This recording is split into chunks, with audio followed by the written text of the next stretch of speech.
ערב שבת, והעירה, תשפ"ה, לגמרא במסכת שבת, דף ק"ד, fameuse Gemara, nous dit Shin Sheker Tav Emet. La lettre Shin, c'est le Sheker, le mensonge, et Tav, c'est le Emet, la vérité. C'est une erreur intéressante. On voit que la Gemara elle a pris la première lettre de Sheker et la dernière lettre de Emet. Manienne, pourquoi est-ce que c'est comme ça que la Gemara elle a dit Shin Sheker, première lettre de Sheker, c'est Sheker, et la dernière lettre de Emet, c'est Emet. Pourquoi pas les deux premières lettres ou bien les deux dernières lettres?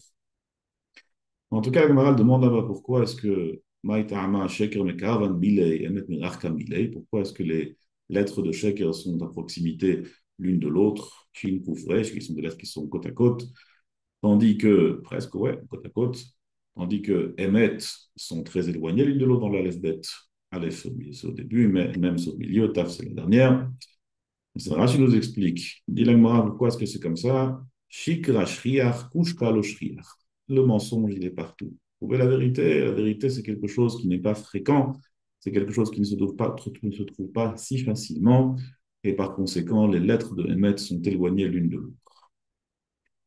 La Gemara, elle continue, elle dit, Maï ta'ama shikra chadaka, et Emet, mais laban libunei. Pourquoi est-ce que les lettres de Sheker sont chacune sur une seule branche, sont chacune sur un pied, tandis que les émettes, chaque lettre des émettes a deux pieds, Aleph, Mem, Tav, elles sont bien installées, tandis que le Sheker n'est pas bien installé, dit l'Agmara, dit l'Agmara, parce que Push Takai, Shikra Lokai, le émet il tient, le Sheker ne tient pas. Et à la fin, l'Agmara nous dit la fameuse phrase mystérieuse, Chotamo, chez la Kadosh Baruch Hu, émet, le tampon de la Kadosh Baruch Hu, c'est émet. Évidemment, c'est quelque chose de très profond qu'on ne prétend pas comprendre. C'est quoi totalement que la Kadosh Baruch Hu émet? Mais il faut savoir que c'est comme ça. Agmara dit Chotamot chez la Kadosh Baruch Hu émet. Agmara dans Masechet Sanhedrin daf Samech Zayin nous dit que le kishouf, la sorcellerie, n'a pas de force de créer une quelconque créature. Ça n'a pas cette puissance. Pour cela que lorsque Moshe Rabbeinu est arrivé en Égypte, alors le Midrash nous dit que les Mitzrim lui ont dit une phrase qui est devenue un proverbe. Est-ce que tu fais rentrer du foin dans une ville qui s'appelle Ophraïm? Ophraïm, c'était une ville qui avait une fabrication de foin. Le foin était là-bas en très grande quantité. Alors, celui qui a la bonne idée d'importer du foin en Ophraïm, c'est probablement qu'il n'a pas beaucoup le sens des affaires. En Angleterre, on disait à l'époque, à côté de Gates, il y a une ville qui s'appelle Newcastle. Newcastle est connu pour ses mines de charbon. Il y a un proverbe similaire. C'est celui qui importe du charbon à Newcastle. Ça n'a pas de sens. Donc là aussi, ils lui ont dit, Eretz Mitzrayim, c'était un pays, un endroit qui était entièrement basé sur la sorcellerie. Il y avait de la sorcellerie partout. Et bien, mon cher Rabbeinu, il nous montre des miracles. C'est pareil, c'est la même chose. Kadosh Baruch Hu, pour montrer que mon cher Rabbeinu, ce n'était pas stam la sorcellerie, ça sortait du lot. Il lui a fait des choses que les Égyptiens n'étaient pas capables de faire, comme par exemple créer des créatures. Créer des créatures, c'est déjà quelque chose que les Mitzrayim ne sont pas capables de faire. Ainsi, Makat Dam, c'est voir dans les Sfarim que changer de l'eau en sang, c'est quelque chose que les Pharaons n'étaient pas capables de faire. Donc là aussi, il a changé l'eau en sang, et à cause de cela, on a vu que les poissons sont tous morts, les animaux qui étaient dans les bois, pas mal. Alors, eux mouraient parce qu'il n'y avait plus d'eau. Et ça, c'est quelque chose que les Mitzrayim n'étaient pas capables de faire. Et on retrouve aussi dans le Midrash, Morial Kuchimodi, encore un Nes Betoch Nes que Kadosh Baruch Hu a fait pour montrer que Moshe Rabbeinu, ce n'était pas n'importe qui. Le Midrash nous raconte qu'à l'entrée du palais de Paro, il y avait deux lionceaux, deux lions, Kfirim. Et ces deux lions étaient attachés aux portes, et celui qui voulait rentrer dans le palais, c'était uniquement avec un ordre direct du roi au lion de rester en repos, et sans cela, il ne pouvait pas rentrer. Et lorsque Moshe et Aaron sont arrivés à côté des deux lions, les deux lions sont venus et Moshe et Aaron leur ont dit quelque chose et les deux lions se sont déchaînés et les ont suivis comme un chien il vient à la rencontre de son maître. Ils ont joué avec Moshe Rabbeinu et avec Aaron et comme ça ils sont venus devant Paro avec les deux lionceaux qui les accompagnaient. Lorsque Paro il a vu ça, hein, il a eu très peur. Il a eu très peur. Il a appelé Bilam et ses deux enfants, Vinus et Vimbrianus. Et ils ont dit, on ne peut pas faire ça, nous. Comment est-ce que ces gens-là sont passés malgré les lions? Et là aussi, on voit que Moshe et Aaron ont fait des choses que les Khartoum n'étaient pas capables de faire. Nous, on sait que toute notre émouna, elle est essentiellement basée sur les Tziat Mitzrayim. Comme ça, le Ramban le dit en longueur à la fin de Parashat Bo. Nombreuses sont les mitzvot qui sont Zecher les Tziat Mitzrayim. Anochi Hashem Elokecha asher hotzeiticha ve'eretz Mitzrayim. La première des Dibrot, elle est basée sur les Tziat Mitzrayim. Et tout cela, parce qu'on se souvient et on se rappelle constamment des Otot ou des Moftim qu'Akadosh Baruch Hu il a fait pour nous sortir d'Égypte, qui prouve et qui montre. Et on a vu à l'œil nu combien Akadosh Baruch Hu il aime Moshel, Bakol, Mikol, Kol. Et toute notre Yiddishkeit et notre Emouna, elle est basée sur le fait qu'Akadosh Baruch Hu il a complètement bouleversé la création du monde. Il nous a montré qui est le patron, qui gère tout, c'est qui le Melech Malchei Amlachim qui est au-delà de toute puissance ici sur terre. C'était il y a longtemps, on s'en souvient encore. Adbiat Mashiach, Akadosh Baruch Hu il est Melech Malchei Amlachim, Moshel Bakol, Yador Akol. Il est capable de tout faire. Et tout cela à cause de Yetziat Mitzrayim. On retrouve au contraire que Paro, dit le Midrash, quand il a vu les Nissim, eh bien, ça l'a aussi bouleversé. Pasuk nous dit, Vayar Paro ki chadal amatar ve'abarat ve'akolot, Yosef l'achtor. Bien qu'avant Paro, lorsque les punitions sont venues, il a dit, Hachem wa tzadik ve'ani ve'amia reshaim.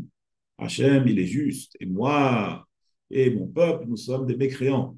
Mais après, quand la pluie s'est arrêtée, le barat s'est arrêté, qu'est-ce qu'il lui dit Paro? Une fois que ça s'est arrêté, il lui dit, ça y est, Yosef lachato, il se remet à fauter. Il dit le Midrash, c'est comme ça qu'ils agissent des Rechaim. Tant qu'ils sont sous le malheur, tant qu'ils ont une difficulté, alors ils se soumettent tout de suite à Kadosh Baruch Hu. Mais dès que la Sarah elle passe, terminé. On a oublié qu'il y a Kadosh Baruch Hu. Ainsi, dans Daniel, c'est de voir que Nebuchadnezzar, il était Meshabeach, on est remis à Kadosh Baruch Hu quand il était Betzara, mais après, quand il s'est remis, quand il est redevenu grand, il a dit Ana Malka, alors Daï Bavel, Rabata, Diana Badita, le Bek Malcho, c'est moi qui ai construit toute la Babylonie, Beta Kafrastim le Karadri, je reviens à ma force, je reviens à mon honneur, et ainsi Paro, dès que la pluie s'est arrêtée, dès que la grêle s'est arrêtée, il a dit tout de suite, Yosef Larto, il a oublié qui était à Kadosh Baruch Hu, et à chaque fois c'était comme ça.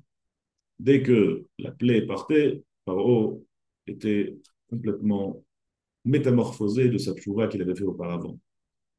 Mais ça nous demande un peu d'explication. Pourquoi est-ce que Paro il est comme ça et nous on n'est pas comme ça? En tout cas, on n'est pas censé être comme ça. Pourquoi est-ce que nous, toute notre émouna, elle est basée sur une côte Mitzrayim et Paro et tout son peuple n'ont pas vu qu'il y a ici une Yad Hashem spéciale et n'ont pas intégré cette émouna que le peuple Israël aussi doit intégrer de Yetziat Mitzrayim. Alors bien sûr, la Torah nous dit que la Kadosh était Makshet les Paro. Ça, c'est censé répondre à votre question. De l'autre côté, il faut mettre comprendre ici quelque chose de plus profond. Le stam Makshet Lev Paro. Comment est-ce que Kadosh Baruch Hu a été Makshet Lev Paro? Et pourquoi est-ce que Bémet Paro il s'est laissé renforcer son cœur en cœur de pierre alors qu'il voit devant lui Otot ou Moftim? Comment est-ce que Kadosh Baruch Hu il est plus fort que tout? Voilà, Shema Mloucha Moshel Bakol. Comme on l'a dit tout à l'heure, lorsque Moshe Rabbeinu est arrivé avec Sénissim, alors ils lui ont dit est-ce que tu nous fais rentrer la sorcellerie? La sorcellerie, c'est nous les pros. Alors, notamment, au-delà des nissim qu'on a vus tout à l'heure, qui étaient des choses que les Khartoumim n'étaient pas capables de faire, il a dû faire encore un Nes Betok Nes. Il a dit prends le bâton se transforme en serpent. Tous les Khartoumim ils ont dit mais ça, c'est un jeu d'enfant.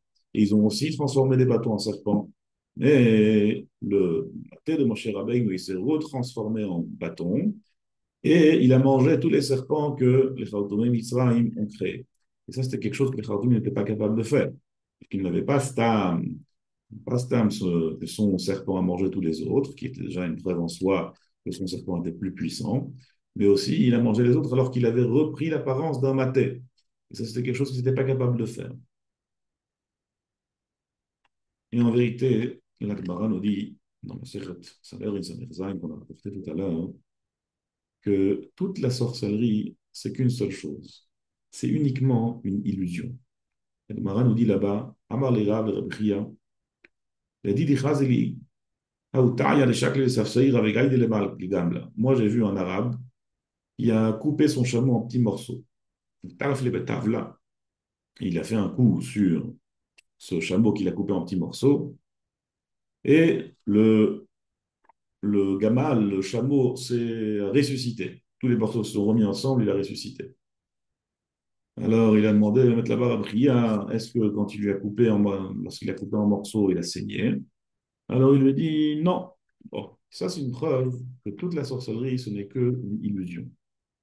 La sorcellerie, le kishuv, c'est uniquement un mensonge. Moi, je ramène une autre histoire là-bas avec Rabbi Zeira qui a acheté un âne. Il s'est avéré que l'âne, c'était en fait juste une poutre. Parce qu'il a donné de l'eau, au contact de l'eau, il s'est retransformé en poutre. Il est revenu chez les vendeurs, il leur a dit, moi, vendez une poutre. Moi, je voulais un âne, j'ai rien à faire avec une poutre. Alors, ils lui ont dit, on voit que tu n'es pas un gars d'ici, parce que chez nous, quand on achète quelque chose, tout de suite, on vérifie avec de l'eau si c'est une sorcellerie ou pas, parce que l'eau ne peut pas rentrer en contact, la sorcellerie ne peut pas rentrer en contact avec de l'eau. Et comme on voit que tu es un gars bien, hein, qui ne connaît pas la sorcellerie, il a Rabbi Zairata, alors on va te faire une fleur et on va te rendre ton argent. Et l'Agmara l'avait dit que Shafim, Mishum Shemakrishin Kocho Shel Mal, ça affaiblit la force d'Akadosh Baruch Hu, ça affaiblit en vérité l'apparence et le émet que Akadosh Baruch Hu, il est Moshel Bakol, parce qu'on croit qu'il y a une autre force. Paro, lui, sa seule vision était une vision de sheker, une vision de kishouf, de sorcellerie. Et pour lui, lorsque Moshe et Aaron ils sont arrivés, ils ont fait des sorcelleries qui étaient au-dessus des capacités des sorciers de Mitzrayim, des sorcelleries qui sortaient du lot. Alors lui, il s'est dit, oh, ça, c'est des grands sorciers qu'on n'a jamais vus. Ça, c'est des sorciers de très haut niveau. Donc, ils font peur quand même. C'est pas rien. Mais ça part très vite. Parce que nous dit la Gemara dans Masechet Shabbat, Sheker, Ein le Raglai. Le mensonge n'a pas de pied. Le mensonge ne peut pas tenir. Mais il est par haut. Sa seule vision des choses, c'était une vision illusionniste. Pour lui, c'était que de l'illusion. Alors, une plus grande illusion, très impressionnant. Ça fait peur, Bennett. Ça fait peur, mais ça passe. Et ça passe vite. On raconte que le Maharal, il avait là-bas un coffre, et en essayant de convaincre le Maharal de ses bêtises, alors il lui a montré en apparence son père et sa mère qui l'ont dit d'écouter ce qu'il avait à dire, ce coffre. On raconte que le Maharal a pris son bâton, il a frappé l'apparence de son père et de sa mère. C'est avéré que c'était deux cadavres qui n'avaient rien à voir avec son père et sa mère. Parce que tout n'est qu'illusion. Dans la sorcellerie, c'est qu'une illusion. C'est qu'une illusion d'optique. Et par haut, cette illusion d'optique qui était très impressionnante, a eu elle aussi un effet qui était pour un temps très éphémère. On voit, et ça c'est le même Mourach, Yaakov Din, il dit que pour lui, le plus grand miracle qui prouve de l'existence d'Akadosh Baruch Hu et de la pratique d'Akadosh Baruch Hu, c'est le fait que le clan Israël soit toujours vivant après tous ces milliers d'années, après toutes ces persécutions, après toutes ces missionnotes, toutes ces épreuves, que le clan Israël soit encore là et qu'il étudie encore la Torah, qu'il soit encore Oved Hashem. Netzach Israël lo yeshaker. L'éternité du Ham Israël ne mentira pas. Le Emet du clan Israël, que le clan Israël, il subsiste malgré tout et il tient malgré tout, ça c'est la plus grande preuve de l'existence d'Akadosh Baruch Hu, de Torah Min Hashemayim et de l'Ashgacha Pratit. Et c'est la plus grande leçon de Emunah au Bitachon. Mais idach, on voit comment tous les empires, à travers l'histoire, comme dit le dicton, tout empire a un déclin et une fin. Et ainsi, tous les empires, que ce soit le communisme, pour prendre quelque chose de récent, ou même les empires antiques, tout le monde, les idéologies, aucune idéologie qui a tenu sur le long terme, ils ont toutes fini par tomber et disparaître. Netzach Israël lo yashaker, c'est la seule chose qui reste réellement. Et ça, c'est parce que ça, c'est Emet, et ça, c'est Sheker. Emet, Kai, Shikra, Lokai. Otamo, chez la Kadosh Baruch Hu, Emet. Mais pour ça, il faut avoir des yeux qui sont prêts à voir le Hémet. Si on a des yeux qui ne connaissent que le sheker, qui ne savent voir que le sheker, alors on va se dire, nous, les Juifs, ils tiennent plus longtemps que les autres. Ok, soit. Ainsi, Paro, lorsqu'il a vu les Nisei, Nissim, Nes Betor Nes, les miracles qui n'ont jamais pu exister, les miracles que personne n'est capable de faire, les plus grands sorciers qui puissent exister n'étaient pas capables de faire, pour lui, c'était quoi? C'était quelque chose qui sortait au-dessus du lot. Ce n'était pas pour lui une preuve de l'émettre, c'était juste un shaker qui était plus impressionnant que les autres. La raison pour laquelle Agmara, elle dit, shaker, émet, kav, émet. La dernière lettre du Hémet, c'est la preuve que c'est du Hémet. Si ça tient jusqu'à la fin, jusqu'à la dernière lettre, ça c'est une preuve que c'est Hémet. Sheker, ça tient que au début, ça tient que sur le Shin. Si on doit attendre le Resh, là-bas, il n'y a plus de Sheker. C'est la raison pour laquelle Agmara elle prend la première lettre de Sheker, Shin, Sheker, Tav, Hémet. Et bien, Hémet, chez nous, nous aussi parfois, on est un peu comme Paro. Nous aussi parfois, quand on étudie un morceau de Moussard, très impressionné par ce morceau de Moussard, et ça nous donne un nouvel élan dans notre Avodat Hashem. Mais combien de temps ça dure? Il faut constamment se renforcer. Ça veut dire que nos yeux de Hémet ne sont pas suffisamment ouverts, hélas. Maran Masech Nedarim, il ramène une fameuse Mishnah de Rabbi Shimon ben Shattach, qui dit qu'il n'a jamais mangé de Hacham Nazir, parce que pour lui, les Nazirim étaient des gens qui fautaient. Pourquoi est-ce qu'ils fautaient? Parce qu'au départ, ils devenaient Nazirs parce qu'ils avaient peur de leur faute, comme nous explique la Tosfot. Mais après, quand ils voyaient qu'ils devenaient impurs et que ça durait trop longtemps, ils regrettaient leur Naziroute. On vous dit, Rabbi Shimon ben Shattach, moi je ne veux pas manger de Hacham de Nazir qui regrette d'être Nazir. Sauf une seule fois où il a vu mettre quelqu'un qui est devenu nazir non pas parce qu'il avait peur de ses fautes, mais parce qu'il voulait réellement devenir nazir pour s'éloigner de cet avot, comme on raconte l'Agmara, le Ben Darom là-bas, qui s'est vu avec de belles boucles, et que par Chazal Avitzro, il a dit Choté, jusqu'à quand tu vas, est-ce que tu vas profiter d'un monde qui ne t'appartient pas? Et c'est là où il a décidé de devenir nazir et de s'enlever tous ses cheveux pour ne pas avoir de Yetzirara. Et sur lui, Rabbi Shimon ben Shattach a dit, oh, ça c'est Nazir le Hazir le Hashem. Ça c'est Kiyaf le Lindor Neder. Nazir le Hazir le Hashem, quelqu'un qui devient Nazir pour Akadosh Baruch Hu. Et ça c'est le seul Hashem que Rabbi Shimon ben Shattach était prêt à manger. Lorsqu'on voit avec des yeux de sheker, punition, pas punition, on a peur des fautes. Ça, c'est des yeux qui sont sur un monde très éphémère. Est-ce qu'on va recevoir une claque, pas recevoir une claque? C'est quelque chose de très enfantin. Mais si ça devient trop dur, alors la claque, elle est déjà maintenant. Mais on regrette. Mais si quelqu'un, il est ben nazir la chaîne, il voit le Hémet, il voit comment est-ce qu'il veut réellement s'approcher de la Kadosh Baruch Hu, ça c'est Hémet Yesh le Raglaim, ça c'est une Néziroute qui tient, nazir la chaîne, qui yaf les lignes d'Orned. Lorsqu'on étudie du Moussa, hein, lorsqu'on voit des Nissim de la Kadosh Baruch Hu, il suffit d'ouvrir les yeux pour voir Nissim de la Kadosh Baruch Hu. Il faut accepter, non pas comme Paro, de voir avec des lunettes de sheker, de voir juste quelque chose qui sort du lot, qui est au-delà de l'ordinaire, mais il faut voir ici le chotam d'Akadosh Baruch Hu. Il faut voir ici le Emet d'Akadosh Baruch Hu. Et si on voit le Emet d'Akadosh Baruch Hu, ce sera une Itpa'alut qui sera sur la durée, ce sera une Itpa'alut qui sera pour l'éternité, et grâce à cela, on aura une vraie Emouna ou Bitachon. Et Ratson Akadosh Baruch Hu nous aide à voir le Emet comme il se doit, et à voir son chotam sur le monde, le Kadosh Baruch Hu, et qu'on puisse avoir une vraie émouda, un vrai bitachon. Shabbat shalom.